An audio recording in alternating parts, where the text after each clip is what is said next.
दर्शकवृन्द नमस्कार। कार्यक्रम सन्दर्भको आजको श्रृङ्खलामा यहाँहरूलाई हार्दिक स्वागत छ।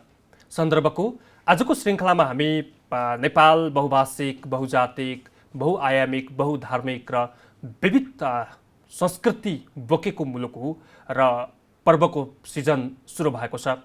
जनै पूर्णिमा, गाई जात्रा हुँदै महिलाहरूको महान चाड हरितालिका तीज हुँदै ओल्के तिहार हुँदै दसैँ हुँदै हामी विभिन्न पर्वहरू चाहिँ अब को सिजन सुरुवात भएसँगै जुन एउटा एक किसिमको सांस्कृतिक मूल्य मान्यताको पैदा भएको छ।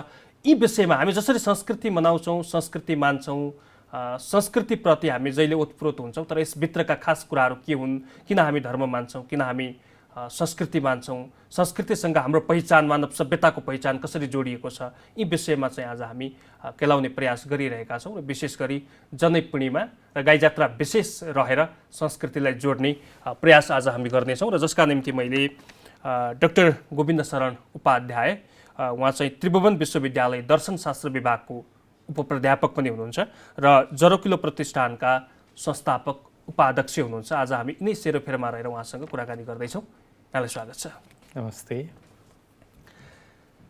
अब जनै पूर्णिमा र यसको महत्त्वबाटै आज बहस सुरु गरौँ। विगत 3 वर्षदेखि जनै पूर्णिमाका दिन चाहिँ संस्कृति दिवस मनाउन थालियो नेपालमा। यसको बहुआयामिक महत्त्व, नेपालमा यसको महत्त्व, यसले चाहिँ विश्वमा पारेको प्रभावलाई चाहिँ कसरी लिनुभएको छ, यतिबाट सन्दर्भ सुरु गरौँ। ओम सम गच्छद्धम सम वदद्धम शम्भु मनांसि जानताम देवा भागे था पूर्वम संजनाना उपास्यते।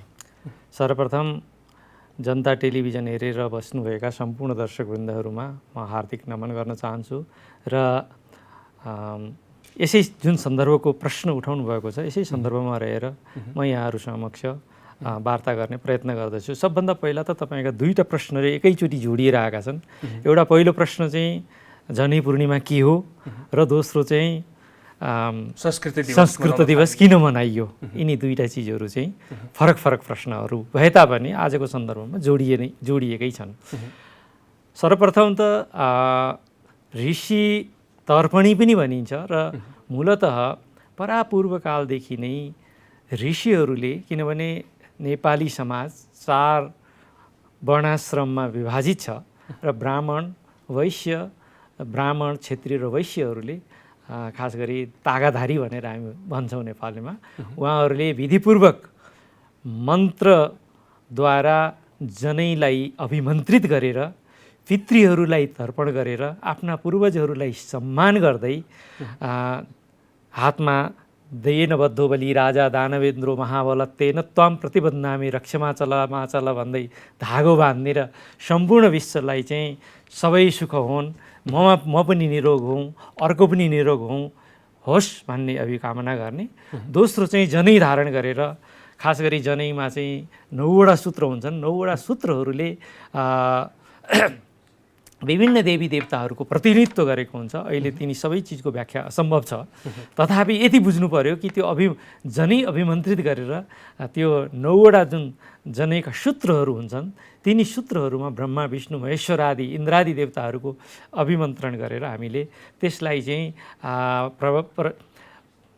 अभिमन्त्रणद्वारा चाहिँ धारण गर्ने गर्दछौँ। र मूलतः यो पितृतर्पणी जुन तिथि हो, जसलाई हामी जनै पूर्णिमा भन्छौँ, रक्षाबन्धन भन्छौँ, कुवाटी खाने दिन पनि भन्छौँ। खास गरी नेपालको तराई भेगमा यसलाई चाहिँ राखी पूर्णिमा पनि भन्ने गरिन्छ र काठमाडौँ उपत्यकामा हेऱ्यो भने यसलाई चाहिँ भ्यागुता पुज्ने दिन पनि भनिन्छ। यो विविध कुराहरूलाई समेटेर लिएको ती पर्व हो र यो वास्तवमै नेपालको सांस्कृतिक पर्व हो र यो चाहिँ हामीले आफ्ना पूर्वजहरूलाई धन्यवाद ज्ञापन गर्नको लागि मनाउने गर्दछौँ। पहिलो कुरा, सोमबार हामीले जनै पूर्णिमा मनायौँ र चाहिँ अब हामी संस्कृति दिवसतर्फ केन्द्रित रहौँ। अब रहेको कुरा संस्कृत दिवस। संस्कृत दिवसको सम्बन्ध खास गरी आजभन्दा 3 वर्ष पहिला जरोकिलो प्रतिष्ठान, त्रिभुवन विश्वविद्यालयको त्रिचन्द्र क्याम्पस र विभिन्न सङ्घ संस्थाहरू मिलेर हामीले पहिलोचोटि विश्वभाषा क्याम्पसमा चाहिँ नेपालकै लब्ध प्रतिष्ठित संस्कृत तथा अन्य विषयका विद्वानहरूसँग बसेर पहिलो संस्कृत दिवस मनायौँ। र त्यसपछि चाहिँ दोस्रो संस्कृत दिवस हामीले जमलमा मनायौँ। तेस्रो संस्कृत दिवस यो अहिले कोरोनाको कारणले हामी जुम प्रविधिद्वारा चाहिँ मनाउँदैछौँ। र अब प्रश्न उठ्छ संस्कृत दिवस मनाउने किन त? पहिलो कुरा त संस्कृत दिवस, संस्कृत शब्दको अर्थ के हो त्यो बुझौँ। संस्कृत शब्दको अर्थ चाहिँ प्युरिफाइड, यस्तो भाषा जुन चाहिँ प्युरिफाइड छ। संस्कृत भनेको केवल भाषा मात्रै होइन, it's a civilisation, it's a culture. यसले चाहिँ अब संस्कृत दुई प्रकारको छ, एउटा वैदिक संस्कृत छ, अर्को चाहिँ लौकिक संस्कृत छ। वैदिक संस्कृत भनेको निरक्त व्याकरणमा आधारित हुन्छ र लौकिक व्याकरण भनेको महर्षि पाणिनीयले रचना गरेको अष्टाध्यायीमा आधारित छ र सौभाग्यवश पाणिनीय पनि नेपालकै सन्दर्भसँग जोडिन्छ। र विश्वको सबैभन्दा प्राचीनतम भाषा, पहिलो कुरा प्राचीनतम भाषा, दोस्रो चाहिँ समृद्धतम भाषा। अहिले पनि तपाईँले जर्मन अथवा बेलायतका आर्काइभ सेन्टरहरूमा हेर्नुहोस्, त्यहाँ सर्च गरेर हेर्नुहोस्, सबैभन्दा बढी साहित्य भएको, प्राचीन साहित्य भएको भाषा कुन भनेर सोध्नुभयो भने तपाईँलाई संस्कृत भाषासँग जोडिएका हुन्छ। यहाँ एउटा चाहिँ दर्शकवृन्दहरूलाई, विज्ञहरूलाई मेरो निवेदन के छ भने संस्कृत भाषा केवल देवनागरीमा मात्रै लेखिँदैन। संस्कृत भाषा बङ्गालीमा लेखिन्छ, उडियामा लेखिन्छ, नेपालकै सन्दर्भमा लिच्छवी भाषामा लेखिन्छ।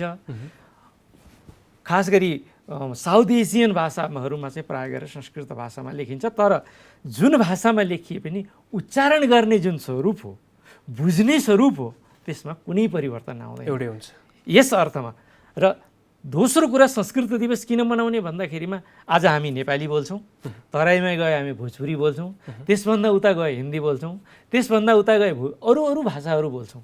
तर अहिले सम्पूर्ण भारतवर्षलाई कन्याकुमारीदेखि लिएर चाहिँ हिमालय अर्थात् काठमाडौँसम्म, त्यो पनि अझै माथि जाउँ दामोदर कुण्डसम्मका मान्छेहरूलाई जोड्ने, त्यो पनि सांस्कृतिक सम्बन्धमा गाँच्ने भनेको भाषा एउटै हो।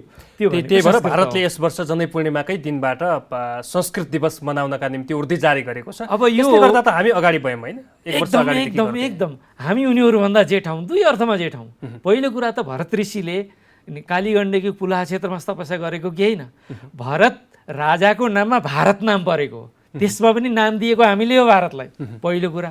दोस्रो कुरा संस्कृत दिवस हामीले 3 वर्षदेखि मनाउँदै थियौँ भने आज उनका पनि हाम्रो कारणले गर्दा चेत खुलेको छ र त्यहाँको युजिसीले अब हाम्रो नाम लिएन, तर पनि हामी त्यसका कारक हौँ जस्तो लाग्छ। र झरोकिलो प्रतिष्ठान हामीले त्यसलाई गर्व गर्नुपर्छ। खास गरी एउटा संस्थाको कुरा नगरौँ, यो सम्पूर्ण नेपालीहरूले गर्व गर्ने कुरा हो कि कमसेकम हामीले इनिसिएटिभ लिएको संस्कृत दिवसलाई आज भारत सरकारले, भारतको आधिकारिक निकायले पनि त्यसलाई चाहिँ आजको दिनमा आएर भारतले संस्कृतिको महसुस किन गर्यो होला?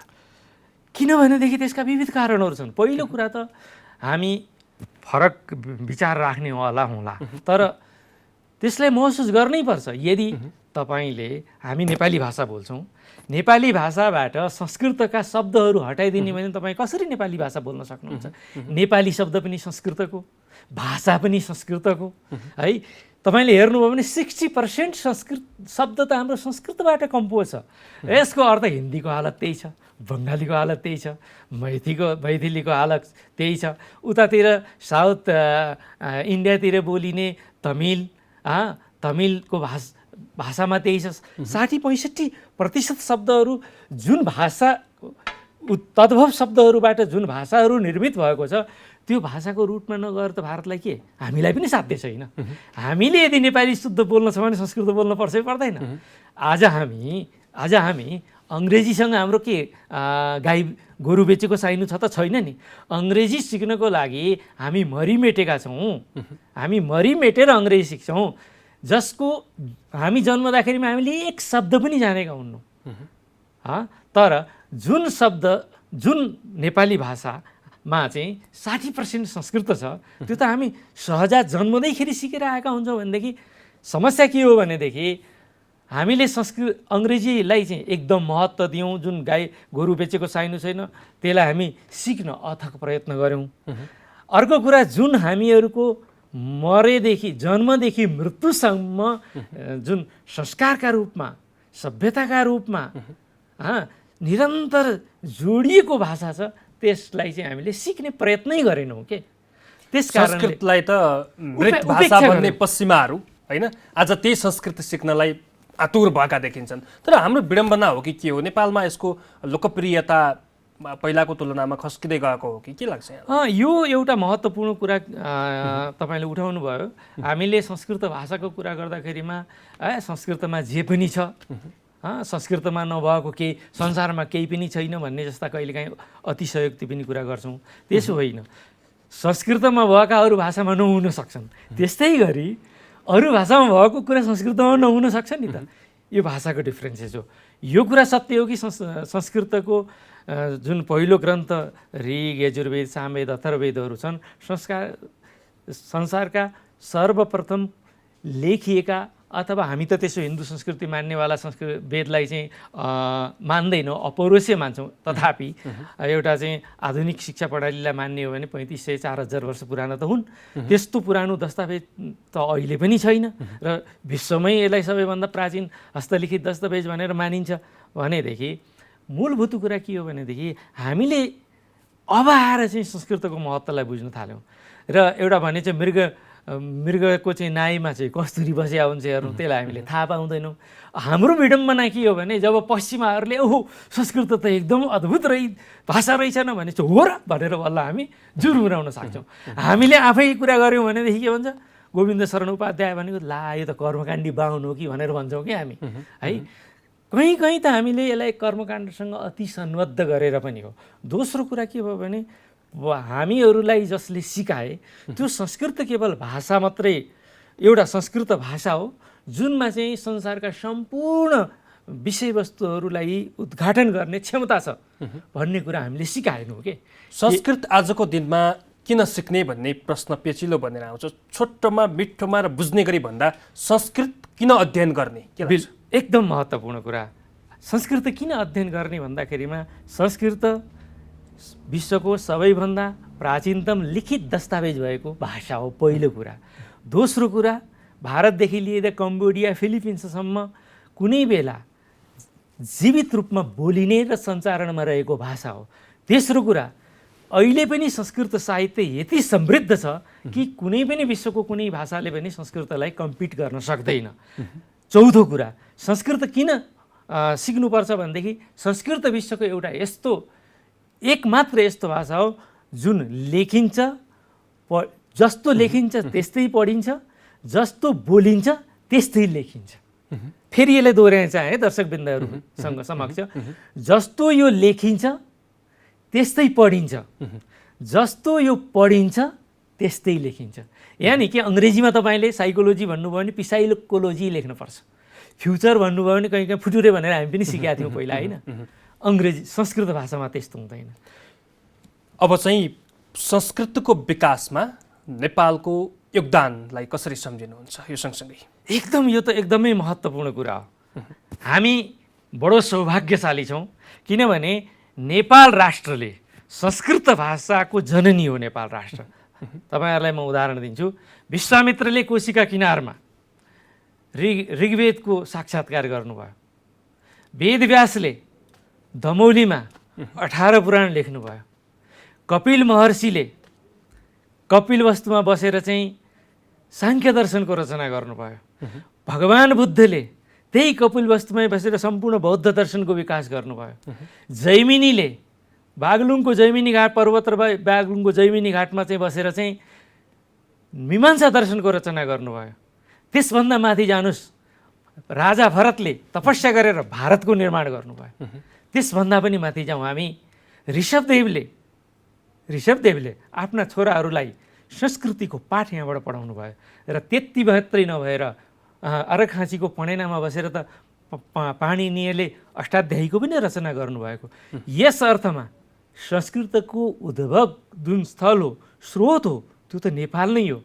र यस अर्थमा पनि अब नेपालले संस्कृतको स्वामित्व आफूले लिनुपर्छ र विश्वलाई बताउनुपर्छ कि होला तपाईँहरू विज्ञानको क्षेत्रमा अलग हुनु होला, तपाईँका राम्रा मोटर बनाउनु भयो, तर संस्कृतको जुन सिभिलाइजेसन छ, संस्कृत सिभिलाइजेसन छ, त्यसका स्रोत चाहिँ हामी हौँ। यसरी चाहिँ संस्कृत हामीले सिक्नै पर्छ। अर्को प्रसङ्ग जस्तो अहिले संस्कृत फेरि पुनरागमन होला नहोला, संस्कृतिमा हाम्रो परम्परागत जस्तो विश्वमा पहिले जस्तो नै संस्कृति प्रयोगमा आउला नआउला, यसमा धेरै विवादहरू हुन्छन्, धेरै बहसहरू हुन्छन्, धेरै टिप्पणीहरू गरिन्छन्। उतिखेरका लेखिने महाकाव्यहरू, उतिखेरका यी काव्यहरू, यो संस्कृत यसै तरिकाले अब चलन चल्तीमा आउला त भन्ने प्रश्न। पहिलो कुरा त संस्कृत चलन चल्तीमा छैन भन्ने जुन एउटा नेरेसन तयार गरेको छ हामीले त्यो चिजलाई हटाउनुपर्छ। त्यो किन हटाउनुपर्छ भने हामी नेपाली बोल्छौँ, 60% संस्कृत छ कि छैन? चलन चल्तीमा रहेछ, जीवित भाषा रहेछ कि रहेछ? नचिनिया मात्रै रहेछ उसो भए। हामीले नजानेको मात्रै हो, हामीले त्यो कुरालाई रियलाइज नगरेको। मैले सुरुमै भने नि कि कस्तुरी चाहिँ मृगको नाइटोमा बस्छ, हामीलाई थाहा छैन है, उसैलाई थाहा छैन, आफ्नै बाँच्न सुँग्दै दौडिराखेको छ। पश्चिमाहरूले संस्कृत महत्त्वपूर्ण भनिदियो, हामी भाग्यौँ। त्यसो होइन, अब चाहिँ के हो भने त्यसको स्वामित्व हामीले लिनुपर्छ। अनि अब तपाईँको प्रश्न कि अब भविष्यमा संस्कृत चाहिँ विश्वभाषा होला कि नहोला, यो चाहिँ के हो भनेदेखि त्यो हामीमा निर्भर गर्छ। यदि हामीले आफ्नो भाषाको, आफ्नो सभ्यताको गौरवलाई उद्घाटन गर्न चाहन्छौँ, आज हामी कार्ल मार्क्सलाई पढ्नुहुन्छ नेपालमा भनेर संस्कृत चाहिँ कार्ल मार्क्स मान्नेवालाले अमेरिकाले पढ्नु हुँदैन र? त्यो कार्ल मार्क्सको मेटेरियलिस्टिक डायलेक्टिकल मेटेरियलिस्ट नेपालमा आएर अहिले त रुलिङ पार्टीमाहरू पनि छन्, उहाँहरूप्रति मेरो केही गुनासो छैन, छ नि। उहाँको सभ्यता हामीले अपनाउनुहुन्छ भनेदेखि हामीले प्रयत्न गऱ्यौँ भने हाम्रो सभ्यता पनि त त्यहाँ अपनाउन सकिन्छ नि त भन्ने अर्थमा चाहिँ असम्भावना, असम्भव केही पनि छैन। तर मूल कुरा के हो भने संस्कृत भाषाको जुन गौरव छ, संस्कृत सभ्यताको जुन गौरव छ, हामीले त्यसको स्वामित्व ग्रहण गर्नु पर्यो। र त्यो स्वामित्व ग्रहण गरेर विश्वमा म चाहिँ संस्कृतको उद्गमस्थल नेपालको नागरिक हुँ र संस्कृत भाषा, संस्कृत भाषी, सनातन धर्मको अनुयायी स्रोत भएको नाताले म गौरव गर्छु भनेर गौरव त पूर्ण तरिकाले तपाईँले भन्नुभयो भनेदेखि विश्वले सुन्छ। त्यो त तपाईँ। अब हामी गाई जात्रातर्फ प्रवेश गरौँ। आज गाई जात्रा पनि विशेष गरी काठमाडौँका राजा गुणकामदेव प्रताप मल्लका पालाबाट यसलाई अलिकति प्रिस्क्रिप्ट ढङ्गले चाहिँ हेर्ने गरिएको छ। तर त्योभन्दा अघि गाईको महत्त्व, गाईको महिमा, गाईलाई गरिने सम्मान, संस्कृति थिएन र? किन? एकदम महत्त्वपूर्ण कुरा हो। किन सबभन्दा पहिला त हामीले गाईको कुरा गर्दा साथ हामीले दैनिक हाम्रो सबैको घरमा केही न केही पूजापाठ हुन्छ। त्यो पूजापाठको आरम्भ चाहिँ कहाँबाट हुन्छ? गौदानबाट, गौदान प्रायश्चित्तबाट हुन्छ। हामीले दोस्रो कुरा गावो विश्वस्य मातरम पनि भनेका छौँ। गौ शब्दका अर्थ धेरै छन्। गौ शब्दको अर्थ पृथ्वी पनि हो, गौ शब्दको अर्थ इन्द्रियहरू पनि हो, गौ शब्दको अर्थ गाई पनि हो, गौ शब्दको अर्थ बुद्धि पनि हो। र सबैभन्दा महत्त्वपूर्ण गौ शब्दको अर्थ चाहिँ हामीले सर्वसाधारणले बुझ्ने चाहिँ पौष्टिक दुध दिएर हामीलाई पुष्ट बनाउने पनि हो। र जस्तै तपाईँले भन्नुभयो कि राजा प्रताप मल्लदेखि यो सुरु भयो, त्यसो होइन। प्रताप मल्लले नेपालमा गाई जात्रा भित्र्याएका हुन्। तर तपाईँले प्राचीन श्रीमद् भागवत हेर्नुहोस् होइन, त्योभन्दा पनि प्राचीन ग्रन्थ हरिवंश महापुराण हरिवंश हेर्नुहोस्, त्योभन्दा पनि प्राचीन ग्रन्थहरू हेर्नुहोस्, त्यसमा चाहिँ भगवान् कृष्णले सबैभन्दा प्रिय तरिकाले गाईको सेवा गरेको, अनि बिहान बेलुका गाई चराएको होइन, अनि गाई लिएर गोवर्धन पूजा गरेका प्रसङ्गहरू आउँछन्। र यो किन गरियो भन्दाखेरिमा कृषकहरूको मेन जुन कृषिको स्रोत थियो, मल दिने त्यसपछि चाहिँ दुध दिने, हामीलाई पुष्ट गर्ने, त्यो त गाई थिए भनेपछि भगवान् श्रीकृष्णले आफूलाई गौभक्त भन्नुभयो। र त्यसपछि त्यो परम्परा, कृष्ण भक्तको जुन परम्परा छ, एकतिर चाहिँ एउटा आधुनिक विज्ञानको नजरमा हेर्ने भने गाई भगवान् कृष्णले गौ सेवा गरेर चाहिँ कृषिलाई बढावा दिनुभयो। दोस्रो कुरा चाहिँ किनभनेदेखि प्रताप मल्लले पनि त्यसलाई एडप्सन गरे, किनभने त्यति बेला त नेपाल भनेको पूर्णतया कृषिमा निर्धारित थियो। भनेपछि जात्रा भनेका शब्दहरू, जात्रा शब्दको अर्थ जुन छ त्यसको यात्रा जाने आउने भन्ने बुझिन्छ, तर नेपालीमा जुन जात्रा शब्दको प्रयोग भएको छ त्यो मेलासँग सम्बन्धित छ। र जस्तो अर्को प्रसङ्ग नि, गाई जात्रा भन्ने बित्तिकै अरूलाई व्यङ्ग्य हान्ने, गाली गलौचका शब्दहरू प्रयोग गर्ने, अपशब्द जस्तै प्रयोग गर्ने, क्षण हान्ने खालको नभइकन जति बेला गो यात्रा भनिन्छ होइन, गो यात्रा भने त सभ्य तरिकाले दुःख पीडा व्यक्त गर्ने होइन, आफ्ना कुराहरू अरूलाई सुनाउने, अलि संयम बन्ने, मिठो बोली वचन दिने भन्नेतिर नै इङ्गित हुन्छ होला, तर यो आजको दिनमा चाहिँ यो किन चाहिँ यो गाई जात्रामा चाहिँ भताभुङ्ग पारा छ, यसलाई कसरी विश्लेषण गर्नु? एकदम सही कुरा गर्नुभयो। जसरी आजभोलि दुईवटा शब्दहरू बडो अचम्म तरिकाले चाहिँ विपरीत अर्थ लाग्ने हुन्छन्। जस्तै कसैले त राजनीति गरिआछस् भनेर भन्यो भने तैँले चाहिँ ठग्याछस्, बदमासी गरिआछस्, झुक्किआछस् भन्ने अर्थ त्यो व्यञ्जित हुन्छ कि। यद्यपि राजनीतिको अर्थ त राजनीति नभएदेखि त समाज नै एउटा दिशा निर्देशन दिने हो। त्यसै गाई जात्रा पनि कृषिको पर्व हो। अब यो गाई जात्रा भन्ने शब्दले पनि भताभुङ्गोपनलाई बुझाउँछ र मूलतः मेरो ख्यालमा गाई जात्राको रूपमा उत्सवको रूपमा मनाइने हुँदाखेरिमा हुनसक्छ प्राचीन कालमा राजा रजौटाहरूबाट अथवा तिनीहरूबाट सामान्यतया जनताहरू सेफ थिएनन्, उनीहरू धक लाग्थे र राजाहरूले नै आफूलाई प्रजाहरूले लागेको कुरा खोलुन्, उनीहरू सहज तरिकाले हिँडुन् भनेर त्यो शब्द खोलिदिएको गाई जात्राको पर्वको रूपमा जनतालाई आफूलाई एक्सप्रेस गर्न मौका दिएको पनि हुनसक्छ। तर जसरी आजभोलि विकृतिको रूपमा आएको छ सायद त्यस्तो नहोला भन्ने ठान्छु मैले। किनभने हजुरलाई हामी सबैलाई थाहा भएको कुरा, राज्य साना साना हुँदाखेरिमा एउटा रजाटाको हातमा चाहिँ रैतीको जीवन हुन्थ्यो, तुरुन्तै मृत्युदण्ड पनि दिन सक्थ्यो, उसलाई राजा पनि बनाइदिन सक्थ्यो। त्यस अर्थमा एक दिन सबै सहमत भएर गाईको नाममा, गाई भनेको मेरो ख्यालमा मलाई कस्तो लाग्छ भने गाईको कसम खाएर चाहिँ आज तिमीले बोलेको केही कुरा बोल्यो भने मैले तिम्रो चाहिँ बदला लिन्न है भनेर राजाले बोलिदिएको हुँदाखेरिमा जनताले आफ्नो एक्सप्रेस गर्न सकेको पनि अर्थ हुनसक्छ। किनभने गाईलाई र तुलसी, गाई र तामा त भाग्ने हाम्रो पुरानो चलन हो नि त। र सायद राजाले आज तिमीहरूले केही बोल्यो भने पनि मैले तिमीलाई केही गर्दिनँ भनेर वचन दिएको हुनाले आफ्ना दुःख पीडाहरूलाई चाहिँ हास्य व्यङ्ग्यको माध्यमबाट जनताले एक्सप्रेस गर्न बसालेको एउटा थिति पनि हुनसक्छ। बडो गजबको विषय छ। जसरी यहाँले गाईको बयान गर्नुभयो होइन, यो त गुणकामदेव प्रताप मल्लभन्दा अगाडि नै यसको संस्कृति छ नै। गौत, गोबर, मल यसले हामीले प्रयोग गर्ने हिष्टपुष्ट हुनलाई पौष्टिक आहार, दुध हामी प्रयोग गर्थ्यौँ, पहिलेदेखि नै गर्थ्यौँ। अहिले चाहिँ राष्ट्रिय जनावर मानिएको छ गाई, जुन चित्रमा मात्रै सीमित जस्तो, सबैभन्दा अलोकप्रिय, सबैभन्दा सस्तो, सबैभन्दा अपहेलित प्राणी गाई बन्यो। यो किन? यहाँहरू चाहिँ यही विषयमा, संस्कृतिका विषयमा, धर्मका विषयमा आवाज उठाउँदै अगाडि बढिरहनु भएको यो अवस्थामा गाईको अपहेलना यति क्रूर किन? यो चाहिँ एकदम गम्भीर प्रश्न पनि हो र एउटा वैदिक सनातन धर्मावलम्बी, बौद्ध धर्मावलम्बी, जैन धर्मावलम्बीहरूले सोच्नु प्रश्न पनि हो। र यसका दुईटा मुख्य कारण छन्। एउटा त हामीहरूको जुन सामाजिक संरचना छ, भौतिक संरचना छ, अब चाहिँ कृषि पेसालाई विस्थापित गर्दैछ। र जब गाउँघरमा चाहिँ हाम्रा खेत खलिहानहरू चाहिँ बाँझा रहन थालेर आज हामी युवाहरूलाई विदेश जानको लागि ट्रेन गर्दैछौँ र हामीलाई त्यो विदेशमा गएर अर्न गर्न चाहिँ सजिलो लाग्छ र यहाँ कृषि कर्म गर्न हामीलाई असजिलो लाग्छ।